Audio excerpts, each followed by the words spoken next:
Hai, hari ini kita mau review PSU. PSU ini benar-benar underestimate, tapi ini PSU padahal legend banget. Dan PSU ini udah terbukti bertahun-tahun dia masih tetap eksis dan tetap hidup. Meskipun setelah komponen-komponen lain udah pada rusak, tapi PSU ini masih aja bertahan hidup, guys. Dan PSU ini murah banget. Cuman sayangnya PSU ini sering banget dikacangin sama orang. Dibikin dibikin image-nya tuh jelek kayak PSU Game Max kemarin. Nah, mau tahu PSU-nya apa? Ini dia. Ini dia PSU. Ya. Kalian semua pasti tahu ini PSU apa? Kalian semua pasti tahu ini PSU apa? Ya, PSU yang saya pegang ini yang merek Simbada ya. PSU bawaan casing. PSU bawaan casing yang harganya murah-murah. Murah banget, guys. Tapi percaya atau nggak percaya, ini PSU dari PC yang rusak yang saya perbaikin. Komponen semuanya itu hampir rusak semua. Motherboard rusak, hard disk juga rusak. Tapi PSU ini masih nyala. PSU ini bagus. Saya sering ngerakit buat kantor-kantor. PSU ini udah kemungkinan bertahan sekitar 3-4 tahunan ini. PSU baru rusak.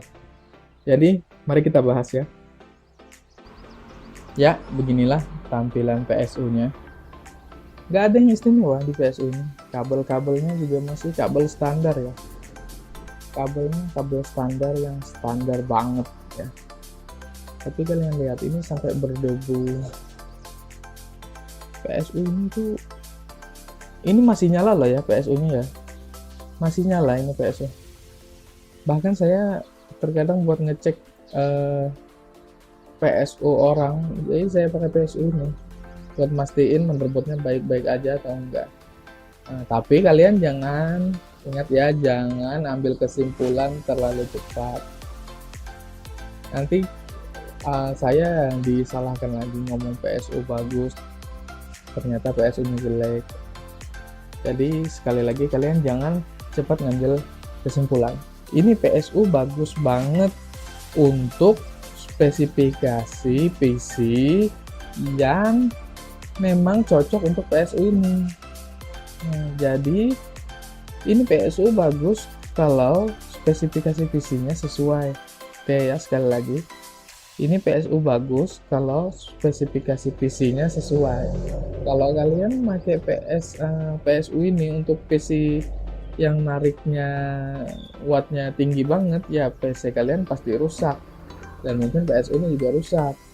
Tapi kalau PSU ini kita pakai untuk PC yang sekedar buat ya office standar, apalagi rakitannya yang penting bisa jalanin office kata usernya, itu tuh udah jamin dah oke dah, ini masih oke PSU ini. Jadi contohnya tuh yang sering user minta itu kayak buat kasir aja, kayak misalnya Core i5 Gen 3 DDR3 ya, pakai motherboard standar, pakai SSD 1, RAM-nya cuma 4 GB, itu udah cukup guys, udah cukup. Dan PS ini kuat tuh. Saya tuh udah buka toko servisan perakitan komputer tuh sekitar 7 tahunan, alhamdulillah nggak ada yang komplain ya.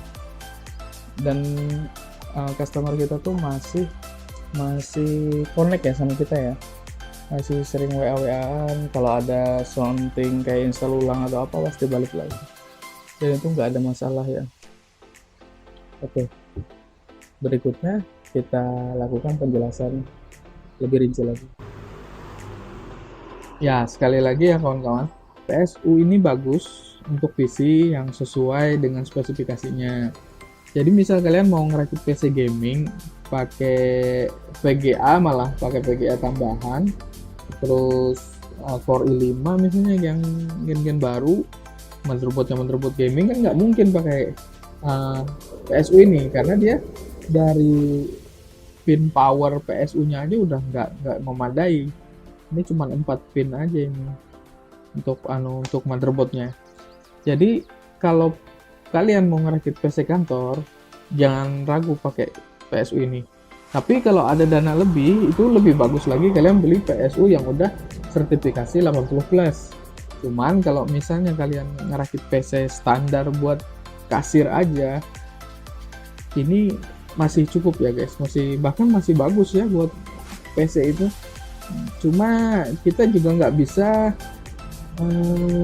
bisa hilangkan faktor-faktor eksternal. Contohnya misalnya listrik di tempat kalian tuh nggak stabil, sering mati lampu, sering spanning listriknya, itu bisa aja dia cepat rusak. Jadi bukan karena ininya juga.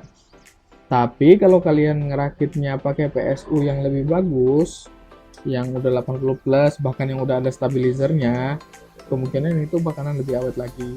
Tapi kalau misalnya dana kalian mepet, saya bisa sarankan ini PSU, karena PSU ini udah, kalau yang sama casing, dia include sama casing, itu harganya sama casingnya itu kisaran nggak nyampe 300.000 rasanya.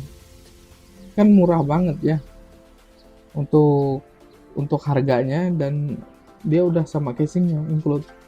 Jadi kalau untuk ngerakit komputer kasir, bisa lah budgetnya itu dipepet-pepetin gimana gitu, masih bisa. Jadi jangan ragu buat pakai PSU ini kalau budget kalian mepet, tapi harus sesuaikan dengan spesifikasi PC-nya ya. Oke, sampai di situ dulu. Terima kasih banyak. Jangan lupa like, share, dan subscribe ya kawan-kawan. Kalau kalian nggak setuju dengan pendapat saya, silahkan tulis saja di komen.